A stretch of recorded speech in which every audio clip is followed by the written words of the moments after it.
Hi everybody, welcome to Flosstube number 13. I know some people may think 13 is an unlucky number, but in my family, we think it's kind of a lucky one.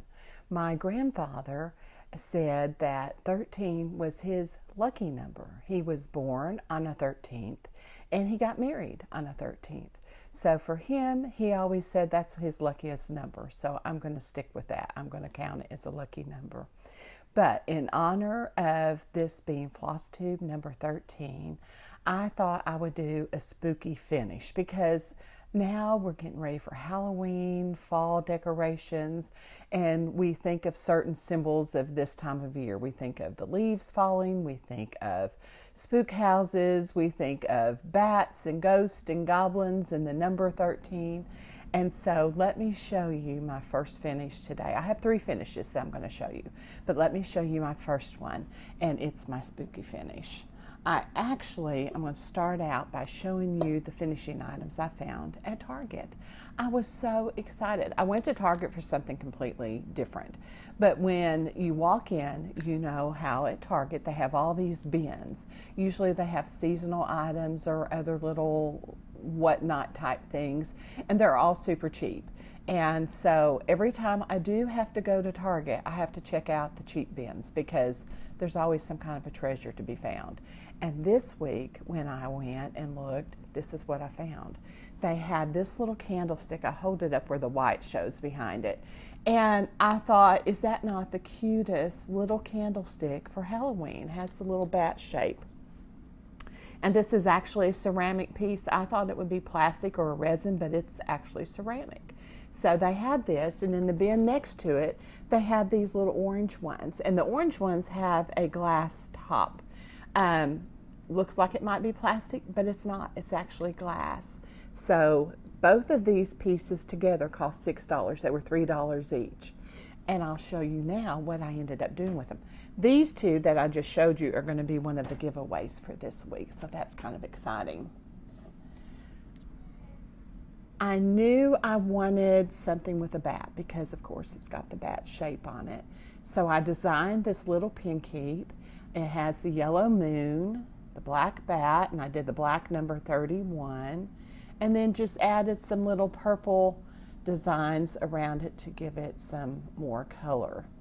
I put it together with the little black and white dot, made a little pin keep, stuffed it with the crushed walnut shells, and then whip stitched the opening closed. I had some gray wool roving that I fluffed up and put in the bottom, but even if you had the little spider web stuff that you can get at Hobby Lobby or Walmart, that would work too. This is just what I had in my stash. So I thought it turned out just a couple of hours. I have a cute little Halloween finish and easy to display and fun. It can go on a tiered tray. I have mine up here in my sewing room, but you could put it a lot of different places. It's small enough to do that. I have this as a freebie, and it can be found if you're not a member. I have a Violets and Verses Facebook page. Go and join, and at the top is where I keep all my freebies that I do. So you can find this new one on there as well. So go in and check it out if it's something you think you'd enjoy stitching. So that's my first finish, kind of a spooky Friday type finish. Now my second finish is also from a board that I've shown you before on one of my haul days. I got the little rolling pin from Hobby Lobby. It was painted white, the handles were black, and then it had a little black and white check on either end, and then in the middle it had something like, let's just roll with it, or something along that line. I took it and decided I wanted something to do with baking because I don't know about you guys, but in the fall, that's my favorite time to bake. Just all the neat pumpkin spice smells, and it's warm and cozy inside, and so fall is probably my favorite time of the year to bake. Plus it's the holidays, and I have people coming in. My 2 boys come home, and they love it when we bake. So I decided I wanted something that I could put in my kitchen that would reference the baking. So what I did, I painted the main part of the rolling pin. It's a folk art paint called Teddy Bear Tan. And so that's the color of the main part of the rolling pin. and I'll have that down below in the description. Then I wanted the handles to be a little contrasting color. So I painted that a Folk Art Weblo. And it's just that pretty burnt orange color that kind of goes with the pumpkin spice color. After I painted it, I just sanded the edges, like you can see kind of here, to give it a distressed look. Added some dark wax, and then it was ready to mount my design. What I did was just use some sticky board, mount the design straight onto that. I added a little bit of the jute cording, made a fluffy bow, and that ribbon also came from Hobby Lobby. I loved all the colors in it. Then I had some leftover picks from a fall arrangement I did. I added a little leaf and an acorn in the middle of the bow, and that's it. It's finished. So now I can stick this down in my kitchen. This is a design that I've done this past week. It says, baked with pumpkin spice and love. And that's so true, isn't it? I know when my boys come home, my oldest son loves, I have a sausage bread that I make. And he's like, Mom, would you please make some of that sausage bread? And then my youngest son, he has a certain cake that he likes that he'll say, Mom, would you please make one of those dump cakes? And so isn't that why we do it? We love our kids, or we love our family members, and so when they request a special baked product, we want to make sure that we can do it, and we're baking it with love. This design will be in a PDF form on my Violets and Verses page as well. I'm going to have a sale of some of my new fall patterns and Christmas designs this next week. I'll post when that will be, the first of the week. It'll probably be towards the end, maybe Thursday evening, and I'll let the sale run a day or two, and then I'll mail all the PDFs out next weekend. So that's something to kind of be looking for if you see a design that you think you would like to stitch. Now, my third finish, I had gone to TJ Maxx a while back, and now I have a confession. I love to go to TJ Maxx because, yes, I like Rae Dunn too. And I thought, you know, it's time. I haven't been in a while. I need to see if they have any new fall or Halloween Rae Dunn out. And when I'm in there, I always have to go down the kitchen aisle. I love to drink hot tea, and they have honey spoons. And they are so good with my hot tea. I can use it to stir my tea, and the honey dissolves, and I'm going to have to go have a cup when I finish with my Flosstube now. I've convinced myself. But I always check because they don't have them all the time. I just have to catch them when they do. So as I was going down the kitchen aisle, there by all the cutting boards were some of the neatest paddles. Very inexpensive, all under 10, the ones that I purchased. And I found this paddle. I loved the shape of it. It was a good size. Now it does have this little stamp, and that's kind of burnt into the wood, but that's okay because I can put that on the back. And I love the finish. I love the color of this board. So there's really nothing I'm going to have to do to it but mount my stitching.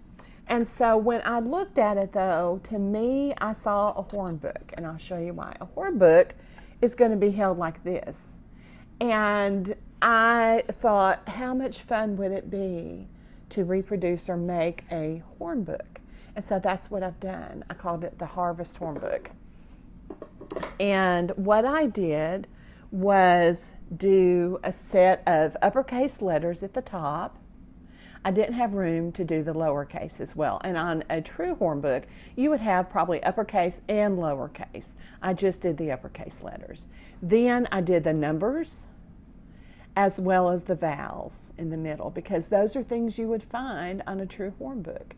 Now, on a true horn book, you would have the Lord's Prayer. I didn't have room for that either. But I thought I want to represent the fact that they would have had some type of scripture on the bottom. And so I just picked a verse that I thought went with this type of season. And it says, the Lord will indeed give what is good, and our land will yield its harvest. And that's Psalm 85:12. And so I did that little verse backstitched down here on the bottom, and then added a couple of borders and some little designs here. And that's my version of a horn book. Now, you guys know, those of you that have been watching me for a while, we have to have a lesson, don't we? So you know me being a history nerd. I thought it would be fun to just share some of the history about horn books. And so a horn book, I've got a wood paddle that I'm using for mine. And it could have been made out of wood, but horn books were also made out of bone. They were made out of different types of metal. Ivory could have been used. Later on in the 18th century, they might have used a type of cardboard even.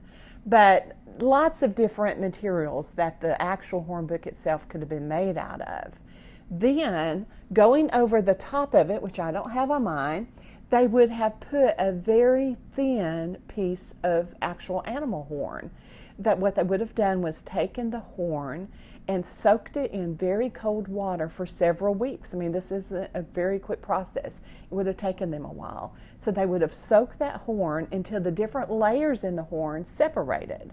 Once that happened, they would take one of the layers, take and press it and add heat until it became very transparent and thin. Once it reached that type of process where they had a thin sheet and it was transparent, they would put it over the rest of the horn book, and that's where it got its name. That was to provide protection for the lesson that was underneath. That kept it from wearing off, and the student would have it and could use it for a very long time. Now, horn books started about the 16th century and went all the way to the 18th century. They were used in England and the United States, and it was mainly a way for a student to learn to read, learn their letters, learn their numbers. The vowels were included usually. And then also at the bottom, they would have typically the Lord's Prayer that they could recite. Now, I know we don't do that in our public school system today, but during that time period, they would recite the Lord's Prayer in class. And so they had all of the basics that they needed on this horn book. So they could hold it like I'm holding this one, and then they could read it and use it as a little primer. And so it's just kind of a neat history. And since I used to teach school, maybe that's why I'm drawn to them. But I think the history behind these horn books is just very interesting and a way for us to kind of remember. So I've tried to include as many of those concepts in this one as I could, with the alphabet, the vowels, the numbers, and then a little verse from the Bible. So some of the horn books might have been like this one, where they included some decorative pieces, but then some of them were probably very plain and just had the bare essentials. It would just depend who was creative in making their horn book and who wasn't. So anyway, this pattern will also be available as a PDF on the Violets and Verses Facebook page this next week as well. But it was a lot of fun to make, and I knew when I saw the paddle at TJ Maxx that it just looked like a horn book to me. And I have an extra one that will also be, this will be a second giveaway this week as well. So this will be down for one of our giveaways. Now, I would like to share my whip with you that I'm working on. I showed you last week, it was the Mary Ellis sampler that I had. It's a very small sampler, and I'm still working on it, very close to being completely finished with the reproduction. But I took a little time out this week and stitched on some of these other pieces. I'm going to show you the bag it's in, though. My friend Lisa, she's such a sweetheart. She said, I saw this bag and knew it was you. I had to send it. And so she knows I love Abe Lincoln, especially with the history of my home. And this is just a perfect bag. So Lisa, if you're watching, I am loving it. This is what Mary Ellis is living in while I'm reproducing her. And it holds so much. It has all my thread, the actual sampler, the reproduction. It's a great little bag. And Lisa said that Teresa Koga has these on her Etsy page. So if you like it too, if you're an Abe fan, you might go check that out on Etsy. But let me pull out. This is the original sampler. And I know you guys have laughed because I've told you how I think Mary was an Annie Oakley of cross stitching. It's probably the smallest sampler I own, but she was a hoot. The more I'm stitching it and working with it, the more I feel like I'm getting to know Mary. She was the kind who, I think she did a small sampler because she didn't want to waste time. She had other things she wanted to do. And if she ran out of color on one letter, she just picked up whatever was handy and finished that letter with that other color. It didn't bother her a bit. She wasn't OCD, obviously. So this is the original sampler that I'm working on. I love the size. I love the vibrant colors. It's just been a lot of fun. And this is my progress so far. I'm very close to having a finish on the reproduction. I have just a little bit right up here on this top line to finish, and then I have one more row above that I need to do. Then the reproduction will be complete. I have tried with a reproduction, you want to match the threads and the color as closely as possible to the original. And I've tried to do that. Now, Mary used mostly wool thread. I am not using wool because I just don't like the feel of it. And I like the look of the cotton thread on the fabric a little better. She has a few stitches that she did stitch in cotton, but the majority of the sampler was done in wool. That's what's giving it that little bit of a fuzzy look. And hopefully if you can see up a little bit closer, you can kind of tell that thread is a little fuzzier. Now the colors, and I explained last week a little bit, this particular border and this one, and then a couple of the berries, I thought were white, and they're actually a light pink because of the fading. Just for some reason that one color faded a little bit more. But the size of the linen is very close to the actual size of the original sampler. So I'm happy with how this is turning out. When I complete it, I will have the original and this reproduction framed. I'm also working on an adaptation. And that's going to be just a little bit different. I explained last week, an adaptation is kind of where you're using the original sampler as an inspiration. So there's a lot of the original sampler that you'll see in the adaptation. But I'm going to change up some of the colors. I'm going to change up the design just a little bit.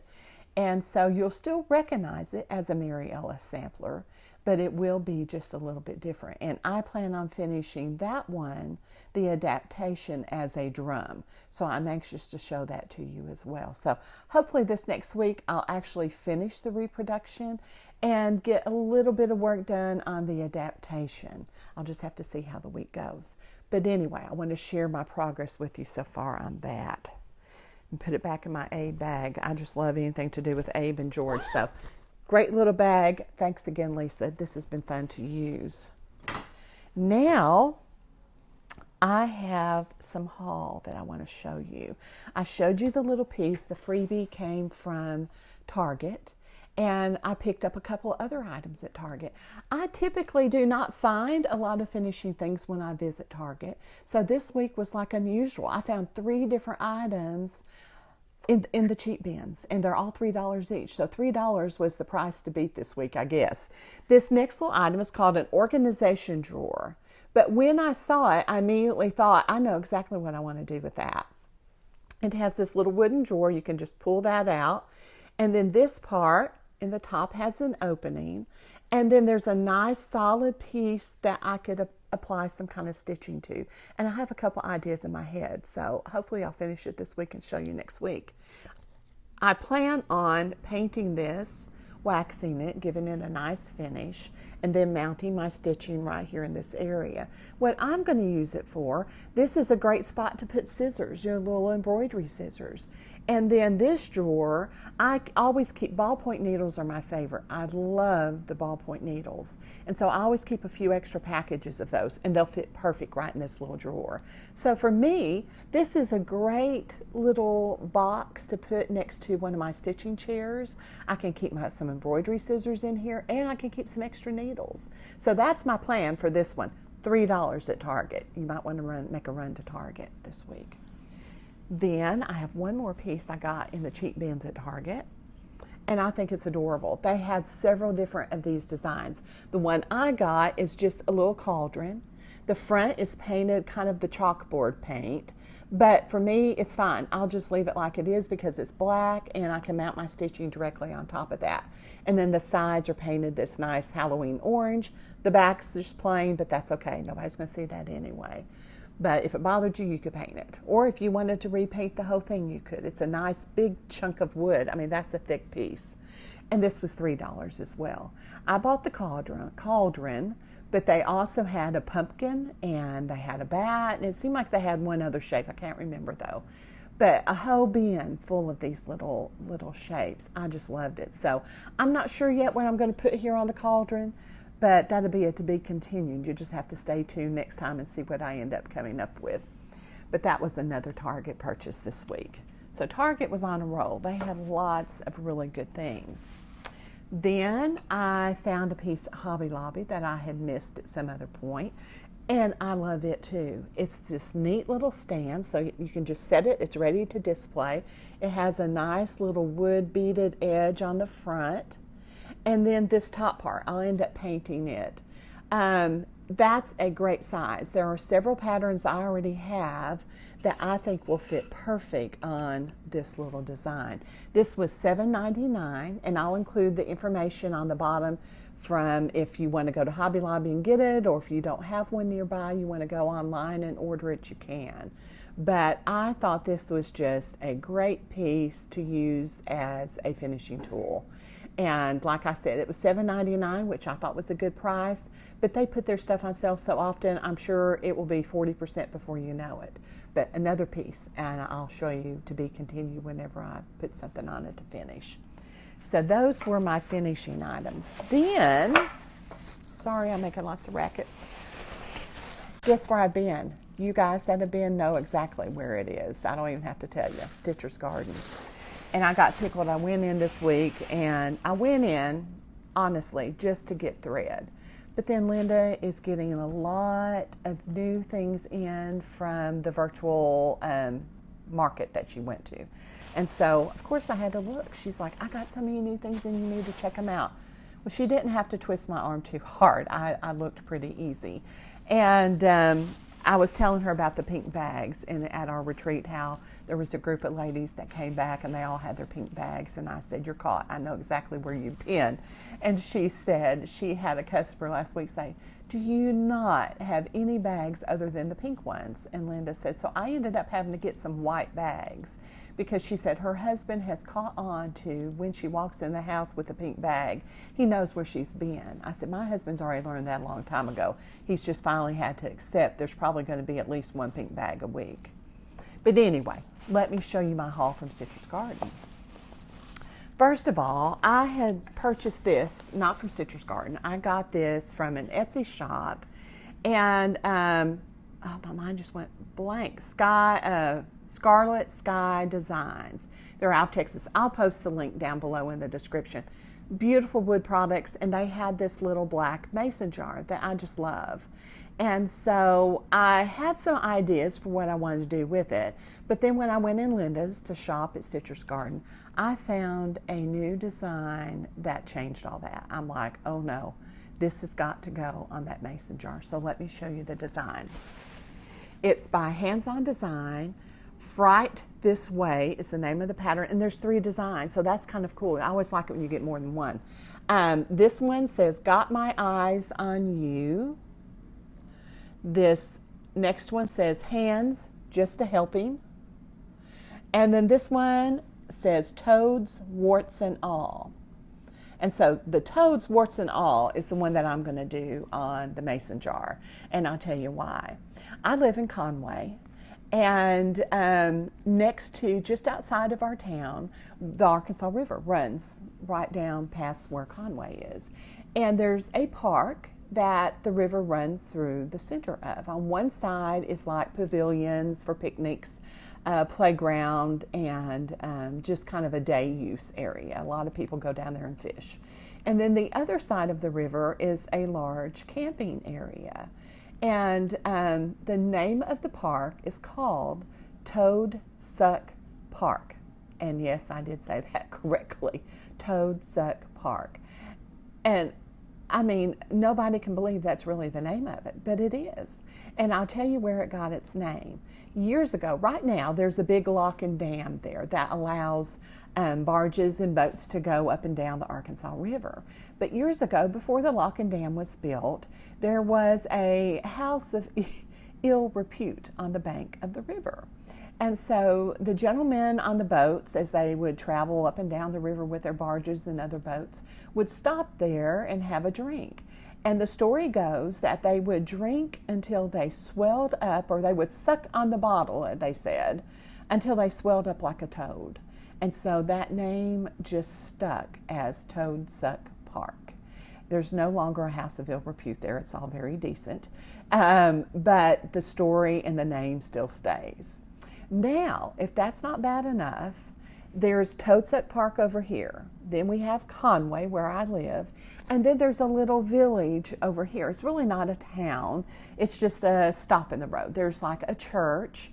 Then there's this village, and it's on the way to Branson. So a lot of people traveling to Branson stop there. It has some little gift shops. It has a restaurant. It has a little antique shop. So there's lots of neat things to stop and look at. And the name of that is Pickles Gap. And so there are actually t-shirts. I don't own one, maybe I should, but there are actually t-shirts that say, "Where in the world is Conway, Arkansas?" And then at the bottom, and it has a toad in the middle. And then at the bottom, it says, "Halfway between Toadsuck and Pickles Gap." Only in Arkansas, I'm telling you, can we have names like that. But I just thought that was kind of a cute bit of history about where I'm from here and where I live and some of the history behind some of the names. Now, no one has given me an explanation about Pickles Gap. I have no idea where that got its name, but hopefully that brought you a little smile to your face today to hear that story. So that's why I'm going to do the toads, warts and all jar. So I'll be anxious to do this one and show it to you. And while I was there, she also had these little buttons and had this little toad. I thought he was so cute. So I'm not sure where I'm going to put him at on the design, but he's got to go on there somewhere. So I'll add him to that. Then I found another little Halloween pattern. It's by Primrose Cottage Stitches, and it's just Happy Halloween. I thought it was just a sweet little design. I love the pumpkins. I love the witch's feet as the elves in Halloween. So this one will be going on one of our fall Halloween bags. So cute little pattern.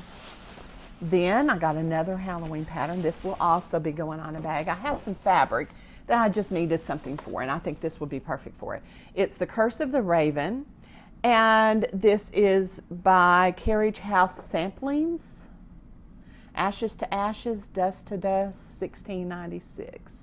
And I think this will go great with the fabric. If I get it done this week, I'll show you what it looks like next week. I've got to really stitch on bags this week. And so when I do, maybe next week I'll have some to show you. Then I found a Christmas design. This is also by Primrose Cottage Stitches, and it's Christmas Rules. I thought this was such a sweet design. I have a really long paddle that's kind of skinny, and I wasn't sure what to put on it. And I'm thinking this is going to fit, so I'm anxious to try it and see. Also, each of these rules I think would be adorable on a project bag. They're just the right size to put on a project bag. And I'll read you what the rules say. It says, Christmas rules: deck the halls, drink hot chocolate, that's always a must in our house, hang your stocking, build a snowman, spread joy, go sledding, and believe. So those are the Christmas rules that they have. So I thought that was just a sweet pattern and lots of different ways to use this. You could also just stitch each of these rules up separate as a little pinky pillow. If you have a dough bowl, wouldn't these be adorable in a little dough bowl? I think they would be cute. So lots of different ways you could use this design. Then I had to get a surprise for Mom. Bless her heart. She has been working her fingers to the bone, stitching on fall and Halloween designs for our fall and Halloween bags that we'll have at the end of the month. And she's just, I don't know what I'd do without her. She's such a help. And I told her a while back, I said, now we're getting ready to go to a retreat where we're just going to be attendees in October. It's called Stitching in Savannah, and I can't wait. I'm looking so forward to going to that. And I told Mom, I said, you need to take something to stitch while we're there that's just for you. Something you enjoy. You're not having to stitch it for a bag. Just take something that you would enjoy stitching. And so Mom loves birds, and she loves pinks. And when I saw this pattern, I had to get it because I think it's something she'll have fun stitching. It's a Jeanette Douglas design called Chubby Bird. Isn't that just the sweetest little bird? And of course, all the colors are Mom's colors. She loves those. So hopefully this will be a fun something for her to stitch when we go to the retreat this next month. Then I have one more thing. It's not a pattern or a design, but I went in there, like I said earlier, originally to get thread. Well, when I was getting my thread, I found this one. I don't have a clue what I'm going to use it on, but it's going on something because I love it. It's a Weeks Dye Works thread, and it's just called Noel. Look at those beautiful colors. That just reminds me of an old-timey Christmas decoration of some sort. So I've got to find something special that I can use this Noel thread on and stitch, because I just love the colors. I think it's so pretty. So that's my haul from Stitcher's Garden. Now I want to share a little bit with you about the Zoom retreat. That registration's getting ready to open next weekend. I will be posting all the details, the cost, dates, everything this next, tomorrow, Monday. And I hope that if you have any questions, don't hesitate to email me. I have my email address in the description below. You can ask me questions about it if you need to. But watch on the Violets and Verses page. I will be posting all the details about the retreat. And then if you have questions any further, don't hesitate to ask me. That's what I'm here for. If you do not have a Facebook page, I think I have a few viewers that said they don't have a Facebook page. If you'll just email me, I can send the retreat information to you in a PDF form through your email. So just let me know that. But I'm going to show you a little bit here in a minute, a sneak peek of something that we're going to be doing. On the retreat, the theme is called For the Love of Samplers. And I'm so excited because you guys know samplers are just my love and joy of stitching. I like to do fun, cute things to display for decorations, but stitching samplers is just the thing that brings me lots and lots of joy. And so the theme of this retreat will have lots of learning about samplers.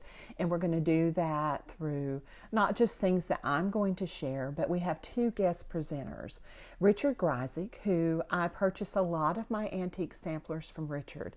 He is so knowledgeable and such a sweet man to answer questions and contribute to the stitching world. And so he has agreed to come on board as a guest presenter. And what I've asked Richard to share is tell us a little bit about what to look for. If we want to purchase an antique sampler, what are some things we can look for to know that we're getting a genuine antique, not a reproduction or not a sampler that someone has claimed to be an antique, but it's really not. So there are certain things that he can share with us that will help us make sure our purchase is a good one. And I've also asked Richard to help tell us a little bit about what distinguishes an American sampler from, say, an English sampler or a Scottish sampler, or even within the United States, there are certain things that characterize a Pennsylvania sampler. So hopefully he will share some different motifs. There's different types of thread or linen that can also be clues as to where that sampler originated, as well as just colors. So I'm hoping that after Richard finishes, we'll have a better understanding to where if we receive a sampler or purchase a sampler, we'll know what we're looking for, not only to make sure that it's a genuine antique, but that we know maybe where it originated. And so I'm looking forward to hearing him share this, and hopefully he will also share some of his antique samplers with us. I know he recently purchased one that was stitched back in the early 1700s. Now I have some from the early 1800s and they amaze me, but to have a sampler that was stitched in the early 1700s and the fact that those textiles have survived is just amazing to me. And so I'm anxious, and I hope he can share that with us during the Zoom retreat as well. So get some questions ready. If you have questions for him, we'll have a question and answer time as well.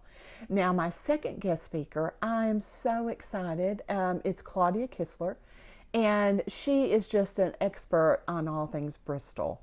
And I've asked her to share a little bit of the history of the Bristol orphanages with us and these young girls who stitched these samplers as resumes. She has a great collection of these samplers. I have one that I treasure with everything, but she has several, and so hopefully we'll have lots of different Bristol samplers to look at, to see some similarities in them and some differences, and learn a little bit of the history behind what makes these samplers so special. She also has an extensive knowledge and collection of perforated paper samplers. And I didn't realize until I talked to Claudia recently that there is a connection between the Bristol orphanage samplers and perforated paper samplers. And so she's going to share a little bit about that with us and kind of help us to draw those two together and make the connection. And then teach us a little bit about perforated samplers. We have a little perforated paper activity that we're going to do as well, so that's going to be fun. But besides those two guest speakers, I have a large sampler that I have charted, and I'm going to show you the fabric and the threads. I'm stitching on it this week. I'm not going to show it until it's completely finished and in a frame, but I will give you a sneak peek of the linen color and the overdyed threads that we'll be using. And so you'll receive the design, you'll receive the linen, the overdyed threads to stitch it. Then, in addition to that large sampler, you'll also receive two smaller pieces. One will be a sampler motif from one of my antique samplers, along with a little bit of alphabet and numerals that will go on a paddle. And we'll actually finish that together on the Zoom. You'll receive all of your items, plenty of time to get any pre-stitching done that needs to be done. And then we'll actually do the finishing that day during the Zoom for that paddle. The second piece, you'll receive an antique spool. And on the antique spool, I have some banding that will stitch part of my Bristol sampler on. And we'll use it to roll on the spool, and it will become a Bristol roll. And so you'll receive everything to stitch and finish that piece during the Zoom as well. So there are three pretty major kits that will be completely kitted and ready for you to stitch that have to do with samplers. And in addition to that, I will have two Make It Take It's that we'll be doing. I'm not going to tell you what they are. I want that to be a surprise. You'll also have a door prize. We'll draw for a door prize every hour. And then you'll have a little swag bag that will be full of all kinds of little stitching goodies, sampler related. And then, of course, as stitchers, we need nourishment because we have to keep our energy levels up, or that's my excuse. I say we have to have a piece of chocolate occasionally so we can keep stitching. And so you'll have a little snack bag that will come with your stitching things. And since it's going to be in January, I don't have to worry about the chocolate melting. So you'll get that in addition with your Zoom retreat box. So all of these things will be listed on the information sheet that you'll receive online tomorrow. It will be posted on the Violets and Verses Facebook page. I hope to have as many of you join as possible. I know I've had several ladies message me because they're not traveling right now.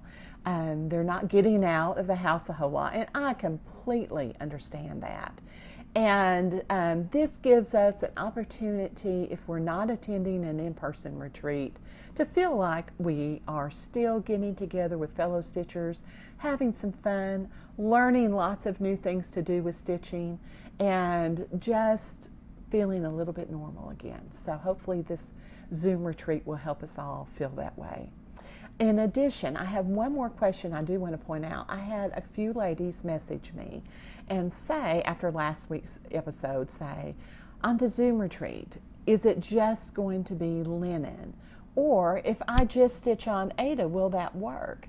And that's fine. Like I told them, I will provide either one. On the registration form, there will be a box for you to check whether you prefer 28 count linen or 14 count Ada. And I've tried to match the Ada as closely to the linen color as possible so that the colors work. And of course it will be a little bit different shade, but that's okay. The colors still look beautiful on it as well. You have to stitch on what makes you happy. And if it's linen, that's fantastic. If it's Ada, that's fantastic too. It's not about, well, I can't stitch on Ada because people may make fun of me. No one should make fun of anyone. This is your hobby. This is what brings you joy. And if it's linen, that's fantastic. If it's Ada, that's fantastic too. So there will be a box that you'll just check which you prefer, and there's no problem with that. I'm going to show you. I'm stitching the model on 28 count linen, and it is a Weeks Dye Works fabric called Tin Roof. I believe that's it. Yes, Tin Roof. And it is just a beautiful color. I don't know that the camera will do it justice. It's kind of a gray with a hint of a green tone to it, but just absolutely beautiful. This will be the linen that will be used, and the Ada is very close to this color. It's the same color tone and will be beautiful. Now, this may be, you're going to see how coordinated I am. I'm going to try and hold up the threads all at one time. This could be a trick. So hopefully you can see the color palette that this sampler will be. I am so excited and so happy with how it has come together, and now I'm just anxious to get some stitching done on it.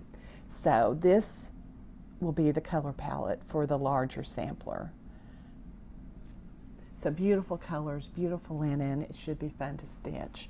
So that's coming up. Information will be posted tomorrow. The registration will start next Friday and run through Sunday evening. So if you're interested, the form will tell you what you need to do. I'll open registration next Friday, and then the following Monday, I will send out confirmation emails to let you know that you got in and what to be expecting. So that's the Zoom retreat.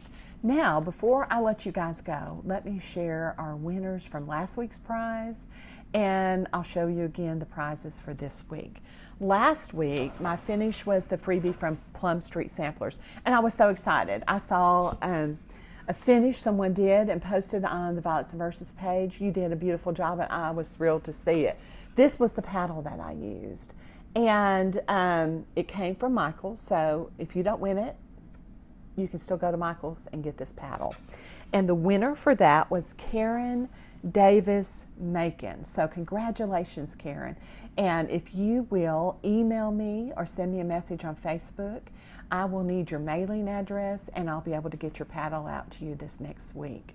Now, let me show you again the prizes that I'm going to give away this week. I actually have 3 prizes this week. So the first giveaway will be this set from Target, where you can use the little freebie finish and do that. Set that down here. I don't want to break those because they are breakable. The second one will be this little horn book from TJ Maxx. And then, I don't think I showed you this. I went antiquing with my friend. And, well, here it is. It's in here somewhere. I'll show it to you later. It's just like mine. We found this bin of little wooden antique shoes. This was a child size too. It even has the number stamped on the side and on the front of it.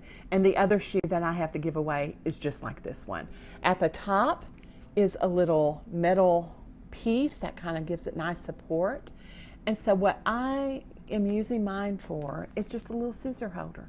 I have these little prim scissors that just fit perfect down in the top of there, and I have it sitting over here on the table next to my stitching chair. So what a fun way to display your scissors. I have one of these that I'll be giving away as well. Now, you may have an antique shop next to you that carries these as well. If you don't, I will put the name of the antique store that I bought mine from. It's down below in the description. And it's located in Spring Hill, which is just about a 15-minute drive from me. It's called Peddler's Mall. And oh my goodness, if you are ever in Conway or Spring Hill or anywhere nearby, you need to go check them out. They have 2 huge buildings full of amazing little treasures. And I love the way each booth does a fantastic job displaying their things so it's easy to find and look at what they have to offer. But I'll put their information down below in the description as well. So if you can't find a little shoe and you think, I think I need one of those to go and hold my scissors as well, you might be able to call them and have them ship you one. So anyway, I hope you enjoyed the video today. I do so appreciate each and every one of you. Thank you for taking time out of your day to watch and comment. I love reading your comments, so thank you so much for doing that. And I appreciate all of those of you who have subscribed and who are continuing to watch. Welcome to the new subscribers. And if you have friends that haven't found my channel, please share with them. And I just appreciate the fact that I get to come to you and share and talk. So thank you so much for being my stitchy friends, and I hope you have an amazing rest of the week and time to get a little bit of stitching in. I will talk to all of you next week. Bye.